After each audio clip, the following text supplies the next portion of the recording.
Quisiera referirme muy brevemente al encuadre que vamos a darle a estas conferencias de la mañana, especialmente, en el contexto de nuestro trabajo de alfabetización inicial, porque no suelen ser habituales estas temáticas.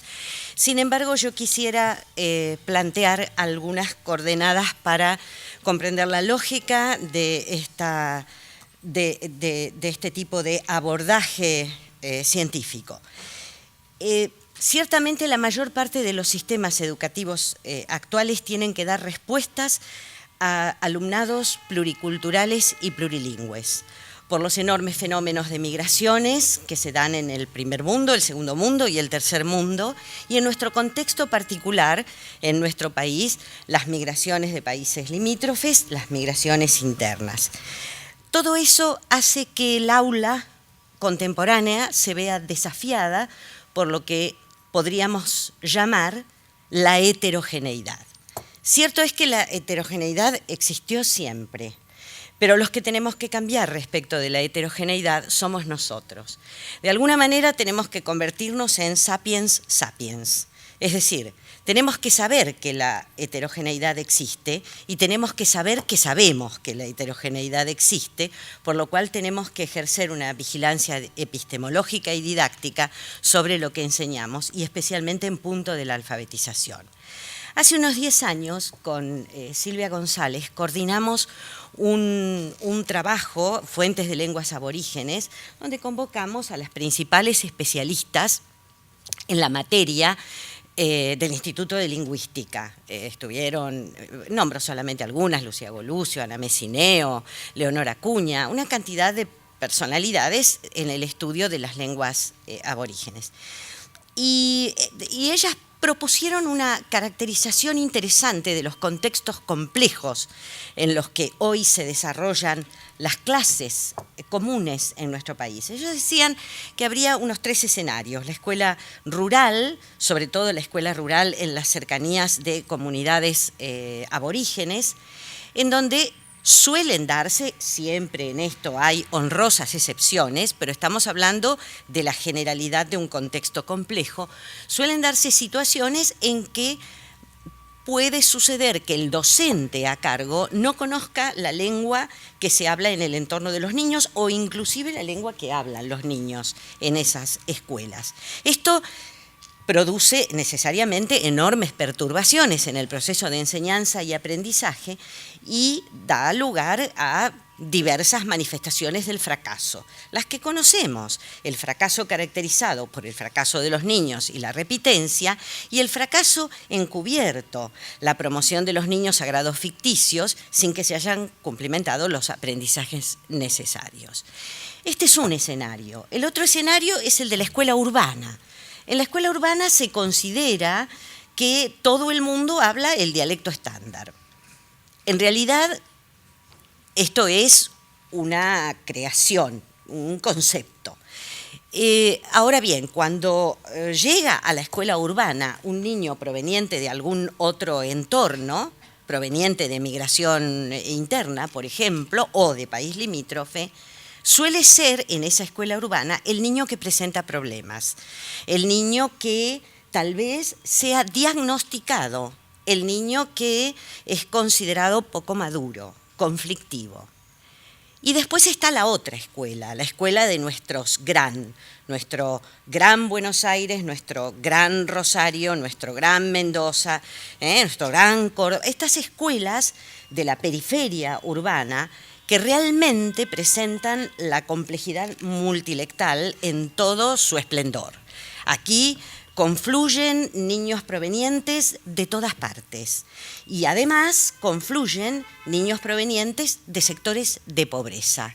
Y entonces sabemos ahí cuáles son las dimensiones de la complejidad que tiene que enfrentar un maestro. Frente a esto, nuestros maestros rara vez están preparados, porque ni la formación terciaria ni la formación universitaria actual prepara a los docentes para el trabajo en este contexto. Al respecto, y con esto termino antes de presentar a nuestra expositora, quisiera leerles un informe, antiguo informe de UNESCO de 1996, un fragmento, en torno de la repetición escolar en la enseñanza primaria. Y este informe de UNESCO 1996 dice: la incidencia de los factores culturales lingüísticos en el éxito escolar tiende por lo general a ser subestimada, pese a la constatación de que las pautas de socialización y de acceso a los conocimientos de muchas culturas no corresponden a las modalidades de enseñanza y a los estilos de aprendizaje de la escuela. En cuanto al aspecto lingüístico, existe un amplio consenso acerca de la conveniencia de utilizar la lengua materna del alumno, además del idioma oficial, en los primeros grados de la educación primaria. En verdad, hay situaciones muy complejas desde el punto de vista lingüístico en la mayoría de los países en desarrollo. Un considerable número de lenguas no oficiales han sido dotadas de sistemas de escrituras en tiempos recientes, pero tienen un alto nivel de fragmentación dialectal y el proceso de estandarización es muy incipiente. ¿Qué estrategias es preciso considerar en contextos lingüísticos altamente diferenciados? Dice el informe: aprender en la lengua materna es un derecho y, por lo tanto, las decisiones al respecto rebasan el ámbito pedagógico y tienen una fuerte connotación política. Al mismo tiempo, debería considerarse también como un derecho la posibilidad de adquirir una lengua capaz de permitir una comunicación social más amplia y el acceso a otros conocimientos y saberes de carácter universal. En síntesis, mejorar los métodos de enseñanza de la lectoescritura, del lenguaje, del idioma oficial como segunda lengua, parece ser un área fundamental de intervención, tanto en los contextos de baja como de alta diferenciación lingüística, si lo que está en juego es mejorar el aprendizaje y reducir la repetición. Y el citado trabajo concluye: el diseño de programas de educación bilingüe requiere recursos adicionales, no siempre disponibles, una adecuada asesoría técnica, tiempo suficiente dedicado a la experimentación e investigación y una cuidadosa planificación del uso de las lenguas. Es decir, para que esto sea algo más que una voluntad que necesariamente debemos apoyar, hay un trabajo cuyo costado técnico no podemos dejar de abordar. Ciertamente, en este ciclo de desarrollo profesional docente, en alfabetización inicial, no lo podemos abordar en profundidad, pero tampoco podíamos soslayar el hecho de que la alfabetización se cumple en contextos muy complejos y que poder acercarse de la mano de un experto hacia las características que reviste la enseñanza del español como segunda lengua implica un asomarse a un campo problemático que ojalá pudiéramos profundizar para que las buenas intenciones se transformen en resoluciones técnicas adecuadas que mejoren las condiciones de trabajo de los docentes concretos que en este momento muchas veces no saben qué hacer frente a estos contextos desafiantes. Voy a presentar a nuestra expositora. Dorotea Inés Lieberman es profesora y licenciada en Letras por la Facultad de Filosofía y Letras de la Universidad de Buenos Aires. Es docente en la Cátedra de Gramática de esa facultad, donde también dicta el seminario Gramática del Español como Lengua Segunda y Extranjera, Adquisición y Aprendizaje. En ese marco, dirige el proyecto Incorporación de los datos de la adquisición a la enseñanza de español como lengua extranjera.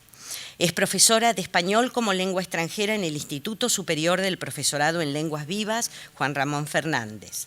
Desde 1991 es investigadora en proyectos subsidiados por la Secretaría de Ciencia y Técnica de la Universidad de Buenos Aires, en cuyo desarrollo se especializó en la adquisición del español como segunda lengua. Los resultados de tales investigaciones fueron presentados en numerosos congresos y luego publicados. Es autora de temas de gramática del español como lengua extranjera, Buenos Aires, Eudeva, 2007.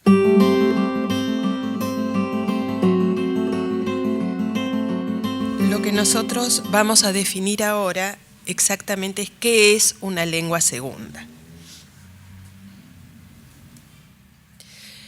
En primer lugar, les presento el índice de lo que vamos a desarrollar, qué es una segunda lengua, el estado del arte en la enseñanza de segundas lenguas, las características básicas del español como segunda lengua, propuesta de actualización para la formación docente y recomendaciones bibliográficas para formadores y docentes de la escuela primaria. Ahora sí, ¿qué es una segunda lengua? Ustedes habrán escuchado que se suele hablar de lengua segunda o lengua extranjera. Y la diferencia básica es que lengua segunda es aquella que cumple una función social e institucional en la comunidad lingüística en la que se aprende. Por ejemplo, cuando aquí enseñamos el español a extranjeros, a hablantes no nativos, obviamente que no son hispanohablantes, o bien a nativos que tienen una primera lengua que no es el español. En cambio, lengua extranjera, en la bibliografía, por supuesto, se hace esta dicotomía, es aquella que se aprende en un contexto en el que carece de función social e institucional. Por ejemplo, cuando nosotros aquí en la Argentina vamos a una academia X para estudiar inglés.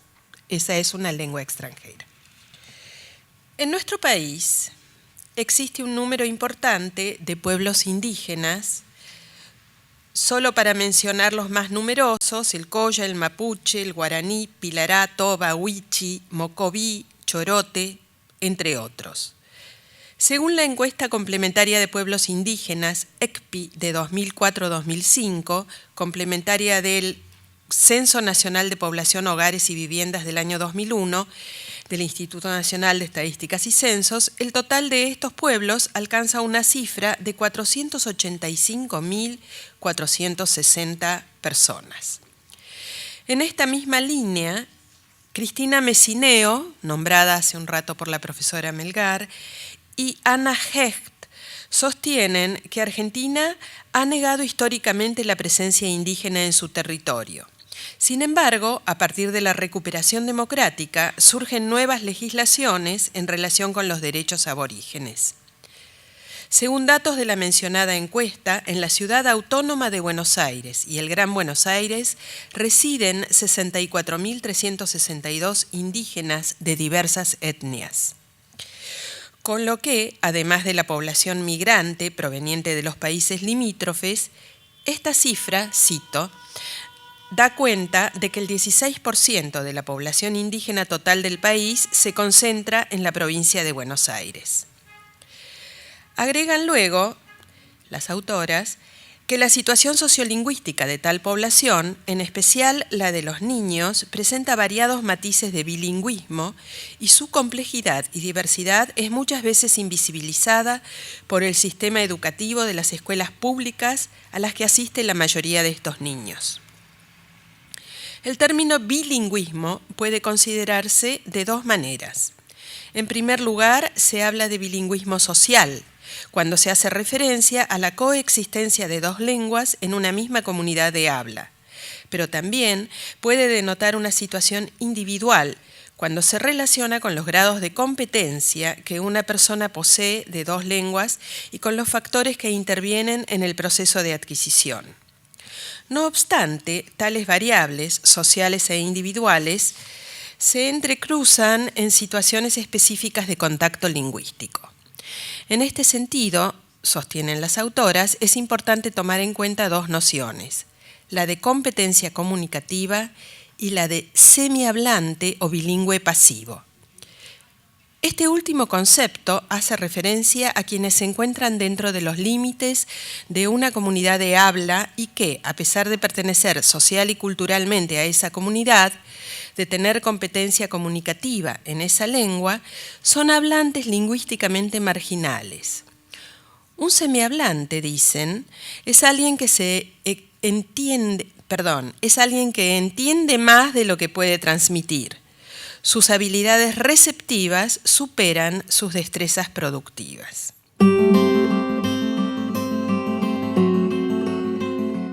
El aprendizaje de la lectura y la escritura. En este sentido, ¿sería posible afirmar que la lengua oral constituye la L1 de tales hablantes y la lengua escrita la L2, la que está por aprenderse en la escuela? Ahora sí, pasamos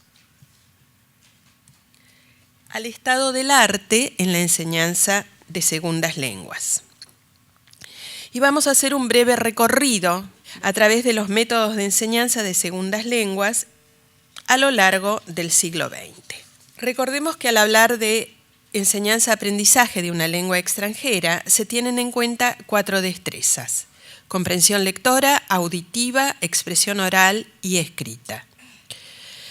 De modo que, como veremos, cada enfoque de los que vamos a enumerar alienta una o más de estas destrezas, pero no hace el mismo hincapié en todas ellas.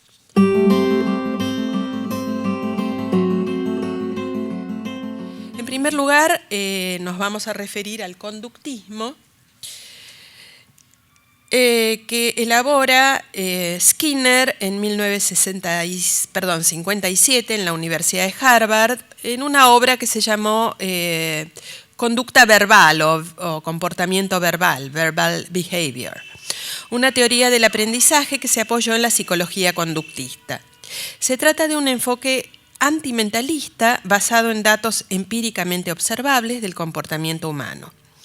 El ser humano se considera un organismo capaz de un amplio repertorio de conductas que dependen de 3 elementos cruciales: un estímulo que sirve para provocar la conducta, una respuesta desencadenada por el estímulo y un refuerzo que sirve para marcar si la respuesta ha sido apropiada o no y alienta la repetición o supresión en la respuesta en el futuro, digamos si reciben refuerzo negativo. El aprendizaje se alcanza a través de un proceso de asociación del estímulo y la respuesta y se vuelve un hábito. La teoría lingüística subyacente a este método es el estructuralismo norteamericano. Por eso el enfoque es inductivo, de modo que los procesos de generalización y discriminación se realizan a partir de ejercicios de automatización denominados drills, que son esos famosos ejercicios que hacemos en clases de lengua extranjera de completamiento, ejercicios muy pautados, que yo, sin embargo, creo que sí sirven para automatizar algunos conocimientos. Voy a pasar a un segundo enfoque, que es el enfoque natural, en el que se plantea la dicotomía adquisición versus aprendizaje. Este modelo pretende dar cuenta del caso de los alumnos. Perdón, no dije algo que ustedes tienen allí en el PowerPoint, que es que el estructuralismo en la enseñanza, la metodología que emplearon se llamó el método audio-oral, porque ellos le daban mayor preeminencia a la destreza de comprensión auditiva y no tanto, aunque sí se hablaba, pero no tanto a la producción oral, sino a la comprensión auditiva, y de ese modo podían hacer los completamientos de los ejercicios.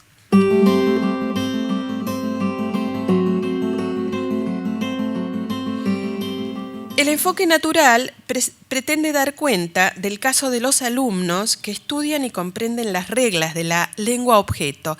Quiero aclarar, está aclarado aquí en nota al pie, pero que yo cuando hablo de lengua objeto hablo de lengua meta o de L2, la lengua que se pretende aprender, ¿no es cierto?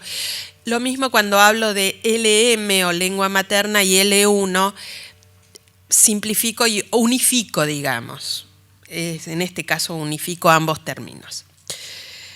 Entonces, alumnos que estudian y comprenden las reglas de la L2, pero no son capaces de comunicarse en ella.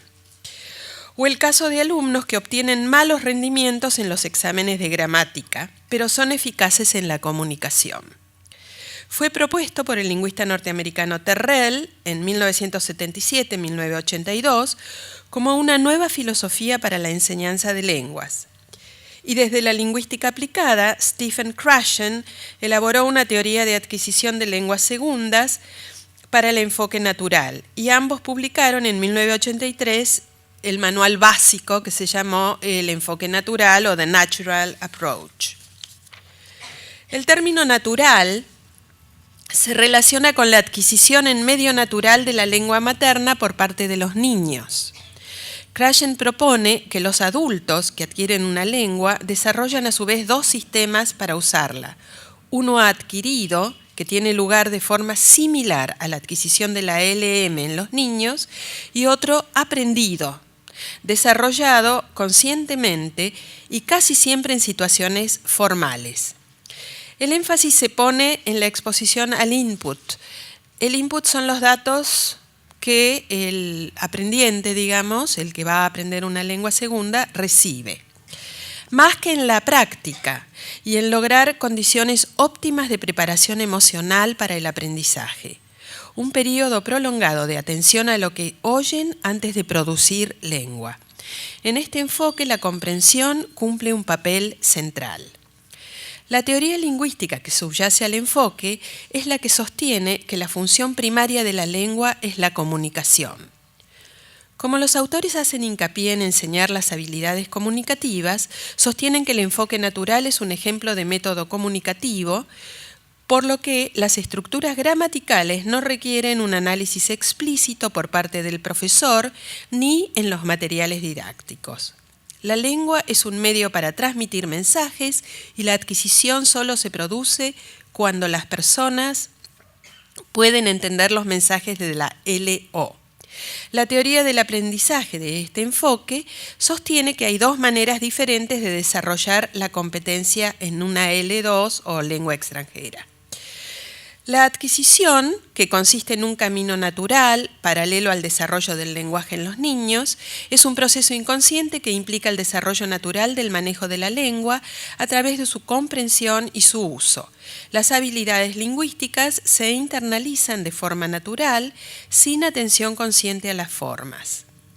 Krashen asume que la adquisición de una lengua extranjera es un proceso de construcción creativa no consciente. En contraste, el aprendizaje se refiere a un proceso consciente en el que se desarrollan hipótesis acerca de la lengua. Su resultado visible es el conocimiento explícito de las formas y la habilidad de verbalizar dicho conocimiento.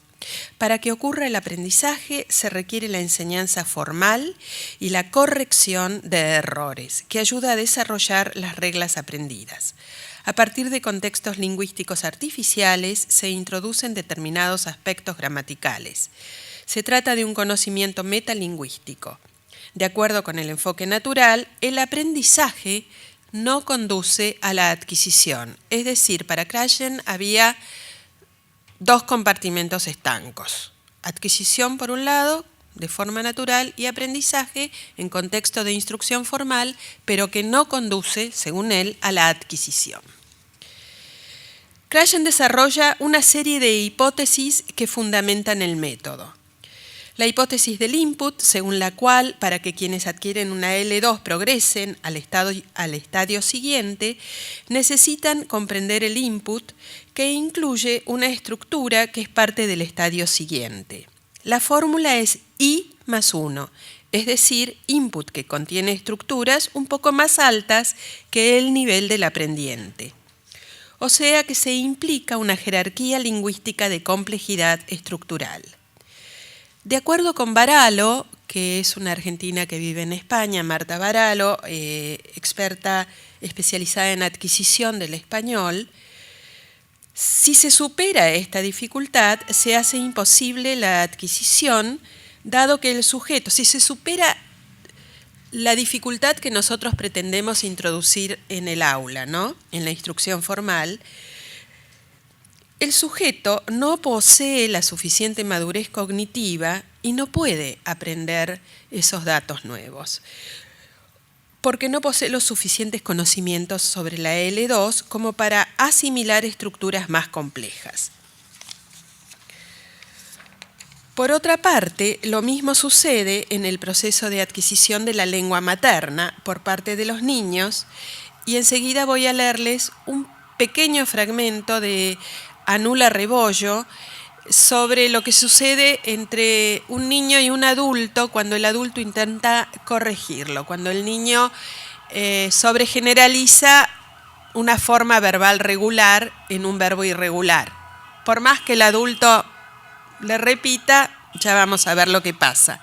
Le repita la forma correcta, el niño no la asimila, no la internaliza, porque no está cognitivamente maduro. La segunda hipótesis de Krashen, que a mí me parece interesante y que realmente la del input más uno también, realmente nosotros la ponemos en práctica, es la del monitor, que me parece interesantísima.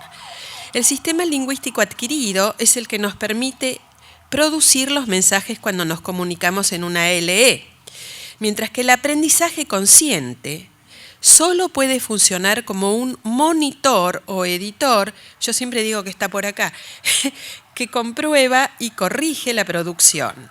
La producción se llama el output del sistema adquirido. Según esta hipótesis, podemos hacer uso de nuestro conocimiento aprendido para corregirnos cuando nos comunicamos, pero esa es la única función del aprendizaje consciente. Y hay 3 condiciones, dice Krashen, que limitan el uso exitoso del monitor. El tiempo. Debe haber tiempo suficiente para que un aprendiente pueda elegir y aplicar la regla aprendida. B. Enfocar la forma. Se trata de que el hablante preste atención a aspectos formales del input que normalmente serían ignorados durante la comunicación genuina. Se hace hincapié en la importancia de las formas como vehículos a través de los cuales se expresa el contenido. C. Conocimiento de las reglas. El usuario debe conocer las reglas. El monitor funciona mejor con reglas sencillas. Por ejemplo, es más fácil que el monitor pueda actuar en una actividad de comprensión lectora o de escritura que en una interacción oral, porque en la comprensión lectora o en la escritura se dispondrá de más tiempo y se podrá poner atención a la forma. La tercera hipótesis es la del orden natural. Esta también es muy interesante. La adquisición de las estructuras gramaticales procede en un orden que puede predecirse. La investigación en adquisición de lenguas maternas ha demostrado que ciertas estructuras gramaticales o morfemas se adquieren antes que otros, independientemente de las respectivas lenguas. Y el mismo orden natural se ha demostrado en la adquisición de las L2.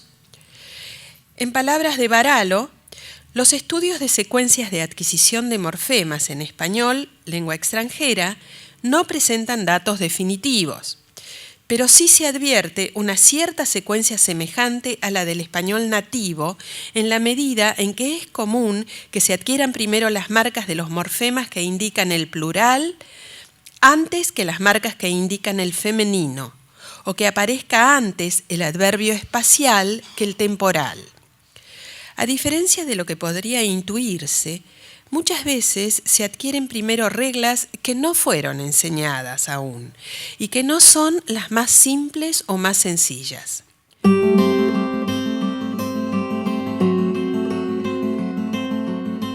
Cuarta y última de las hipótesis de Krashen, la hipótesis del filtro afectivo. El estado emocional de un aprendiente se comporta como un filtro que deja pasar, impide o bloquea el input necesario para la adquisición. Se han identificado 3 clases de variables afectivas relacionadas con la adquisición de lenguas segundas: la motivación, la confianza en sí mismo y la ansiedad. Según esta hipótesis, los adquirentes con un filtro efectivo más bajo buscan y reciben más input, interactúan con más confianza y son más receptivos.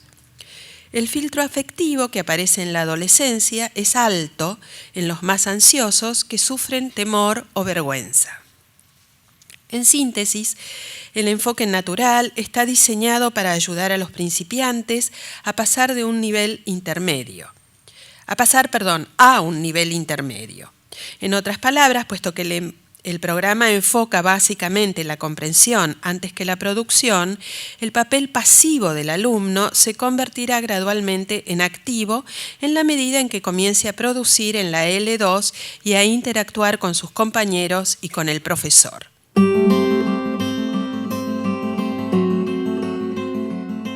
Sobre la base del concepto de competencia gramatical de Chomsky de 1957 y en el marco de la etnografía de la comunicación, Hymes acuña el término de competencia comunicativa.